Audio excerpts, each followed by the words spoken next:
Hey, Coach, welcome to this refresher course. This is an entry-level course, but we are returning to the foundational skills, the ones that truly matter. The goal here is simple and powerful, to revisit essential technical concepts that directly impact player performance. Let's get started.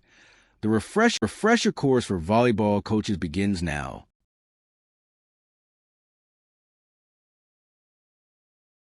This module is all about one of the most exciting and decisive aspects of the game, the attack. But we're not just talking about hitting. We're diving into the foundations that support it. Footwork, posture, arm mechanics, body control, coordination, and timing. Each of these elements affects how the athlete executes the movement and how successful the attack will be. We'll break it down step by step with a clear focus on technical efficiency. Attacking is the most decisive skill in volleyball. More than 60% of the points in a match come from attacks. It's dynamic, powerful, and often the moment that defines a set. The goal of a spike isn't just to hit hard. It's to create situations that force the opponent to lose control or commit errors. And that makes it not only an offensive action, but a strategic one. Control is the foundation. It allows the attacker to place the ball where it hurts most, in the gaps, the seams, the weak zones. It requires consistency, technical precision, and tactical vision. But control without power limits your options. Power, on the other hand, adds pressure. It makes the ball harder to defend, but without control, often leads to mistakes. Great attackers know how to balance control and power to stay efficient and unpredictable. Speed is the trademark of modern volleyball. The faster the attack, whether in the set, approach, or arm swing, the harder it is to defend. Fast attacks catch defenders off guard, exploit the block, and open up the court. But speed without timing or precision, that leads to errors. It must be trained and adjusted to each player's technique and physical characteristics. Height gives attackers the ability to strike from above the block and use wider angles. But jumping high alone doesn't guarantee success. A skilled attacker adapts to contact height depending on the situation. Sometimes lower and faster is better. Other times, you need to go over the block or hit into their hands strategically. Height must work together with reading the game and making smart decisions. Vision is what turns ability into execution. Reading the block, adjusting midair, recognizing open space. These are the actions that make a great attacker. But vision only works if decision-making and technique are aligned. In reality, all these elements, control, power, speed, height, vision, are connected. They work in balance. One can compensate for another. And in the end, what really matters is how the attacker combines their strengths to be effective. Under pressure, let's begin by reviewing the key principles of an effective spiking approach and how they all lead into the most important step, the final plant. A good approach must be fluid and dynamic, with gradual acceleration that supports timing, alignment, and power. Its main objective is to put the attacker in the ideal position, both for an explosive jump and for optimal contact with the ball. For right-handed hitters, the sequence usually finishes with a left foot plant. For left-handers, it's the opposite. This pattern helps create rotation through the torso while protecting the lower back. The last step is always the quickest. It converts horizontal speed into vertical lift. This plant must be aggressive, stable, and timed with the full extension of the arms, allowing the body to channel all that stored momentum into the jump. If the approach builds rhythm, the final step delivers the power. The one-foot takeoff is widely used in women's volleyball, especially by right-handed hitters. It appears in two main contexts: the first tempo attack and the slide attack. In the first tempo, the approach always starts in front of the setter, similar to a quick set. The takeoff point can vary. It may be in front of, beside, or behind the setter, depending on the tactical combination. The hitter jumps off the left foot, and the arm action resembles a running motion. Despite these variations, the play maintains a fast rhythm typical of a first tempo attack. In the slide attack, the approach may begin in front of or behind the setter, as seen in the baby slide. After the initial steps, The hitter adds 2 more steps and takes off on the left foot, flying toward the antenna. This movement can be lateral or straight. When performed straight, it creates more speed and power.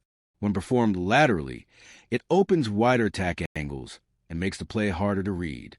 The slide is often used as a time differential strategy, starting as a quick attack and finishing out wide. Attackers often start their approach from different zones depending on their position. Outside hitters usually begin near the sideline. Middles go more direct. Quick attackers need a straight path, minimal side movement, to maintain the right tempo and spacing. In front row attacks, the momentum transfers vertically, helping the hitter reach their highest point. In back row attacks, some horizontal movement is necessary to bring the attacker closer to the net. Understanding the difference allows better planning and tactical adjustment. There are different ways to prepare the arms for the spike. Regardless of style, the movement must be quick, natural, and efficient. As the spiker finishes a penultimate step, both arms swing back together in coordination with the lower body. Then both arms rise together, helping with balance, rotation, and shoulder alignment. The non-hitting arm leads the upward motion, while the hitting arm bends naturally, with the elbow aligned with the shoulder. This position creates torque and sets up a powerful, controlled swing. The chest opens and the spine rotates slightly. Store elastic energy. Avoid early or stiff preparation. The arm action must stay fluid and connected to the legs. Well-timed preparation results in a faster, cleaner, and more accurate spike. Landing after a spike is often overlooked, yet it's critical for injury prevention. Poor landings are a major cause of knee and lower back injuries. A 2-foot landing is ideal, but not always possible, especially when using an inside-out approach or a 1-foot takeoff. Regardless of how the player lands, the goal is to absorb the impact smoothly. Landing is simply the takeoff in reverse. The forefoot makes contact first, then the heels. The knees flex to slow the body down, and the glutes activate to stabilize the weight and finish the landing safely. In volleyball, different attack tempos directly affect execution and outcomes. First tempo, quick attack, the hitter jumps simultaneously with the set. It requires perfect timing and fast execution. Second tempo, a slightly delayed attack, to reduce the blocker's reaction time, common in combinations or spread systems. Third tempo, a medium speed set used for better control, especially when the pass is off. Fourth tempo, a high ball used in emergency or out-of-system situations. Attack systems are generally categorized based on 2 main factors. Tempo, speed of execution, refers to the rhythm and timing of the attack. Attack position indicates a specific location along the net where the attack occurs. First tempo attacks can take different forms depending on the hitter's position and the adopted strategy. 1 quick, executed directly in front of the setter. The hitter jumps very close or slightly away from the setter, with small adjustments in ball placement, such as in front of the dominant shoulder or slightly shifted, depending on the strategy. 3.1 quick, performed approximately 2 meters beside the setter, usually toward position 3. It can be shorter or longer depending on the tactical combination with other attackers. 6 quick, a mirror version of the 1 quick, executed behind the setter. It is often used when the ball is near position 4, allowing the attacker to still hit at fast tempo. It can also serve as a tactical deception to confuse the blockers. In some formations, it is used by right-side hitters, especially when the ball drifts toward the left side of court. These variations are adjusted based on the attacker's starting position and setter-hitter connection, aiming to create strategic opportunities and disrupt the defense. The approach direction for these attacks can vary based on the spiker's starting position and specific tactical strategies.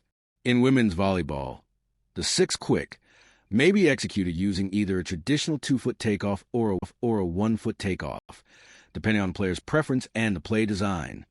First tempo attackers must be able to stay in the game even after a poor reception. The key is quick adjustment. After seeing the pass, quickly identify the takeoff point and adjust the approach. Sometimes, only 1 step is possible. Other times, The hitter must cover a long distance to become available. When the ball is off the net, two common solutions are maintain the same relative distance from the setter. For example, if the setter is 6.5 feet off the net, the attacker jumps at 8 feet, keeping the same tempo, or jump close to the net, but away from the setter to create better attack angles. In many systems, this fallback position is predetermined by the coach. If the original play has to change, the hitter must communicate with the setter. Every approach must show real intention to spike, not just act as a decoy. On the last step, the body should be open, allowing the setter to clearly see the hitting arm, and the set must always be placed in front of the attacker, between them and the net. In first tempo combinations, the setter must be precise, fast, and well-timed. The connection with the middle blocker starts before the rally, through eye contact, preset calls, and mutual understanding. The setter must deliver the ball at the exact moment the middle is jumping, often while the ball is still rising. The set should be tight, and quick, right in front of the hitter, allowing the middle to hit in any direction. Any delay or hesitation will disrupt the tempo and reduce the chances of success. If the pass is off the net, the setter must decide immediately whether to keep the first tempo or cancel the play. Trust between setter and middle blocker is key. Both must commit to the play with full intention. The setter must always ensure the middle sees the ball clearly and has time to prepare for contact. The second tempo is a fast set designed to reduce blockers' reaction time after the first tempo attack. The hitter performs a step close shortly after the ball leaves the setter's hands, making it slightly slower than the first tempo. It can be used near the first tempo in combination plays or farther away in spread attacks.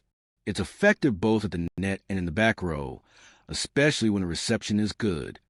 In combination attacks, two hitters target the same area with a small time difference. The smaller the delay, the harder it is for blockers to respond. A common variation is when the attacker starts as if going for a high ball and changes direction at the last second to surprise the defense. Spread attack focuses on covering the entire net with fast attacks. It usually combines a first tempo in the middle with second or third tempos on the antennas.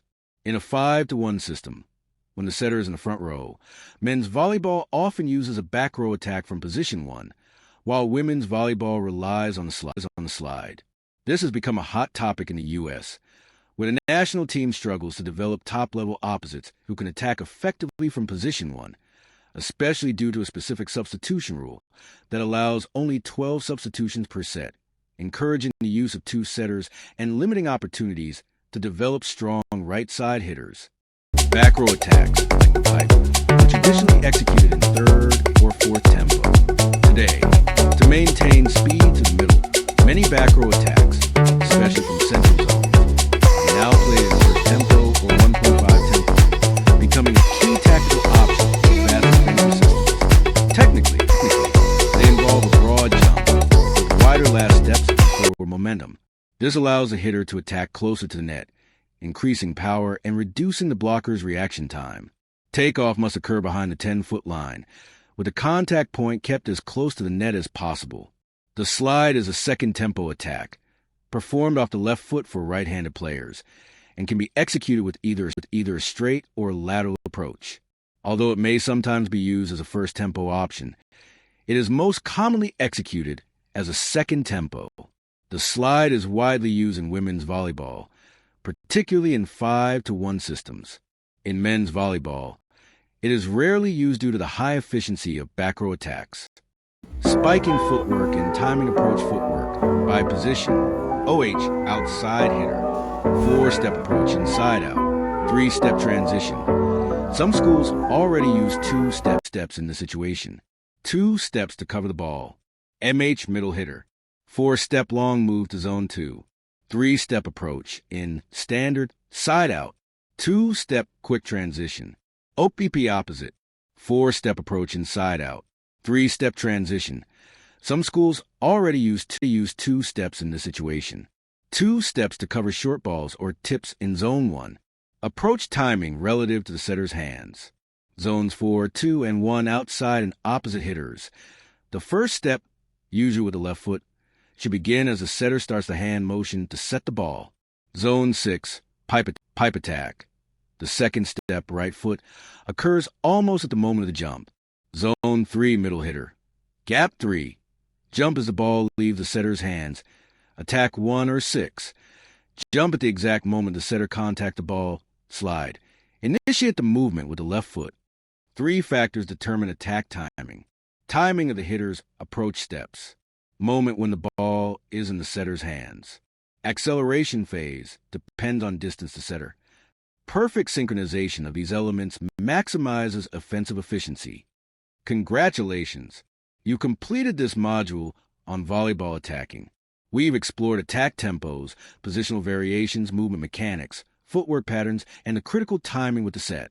Beyond terms and categories, you now understand the why behind each technical and tactical choice.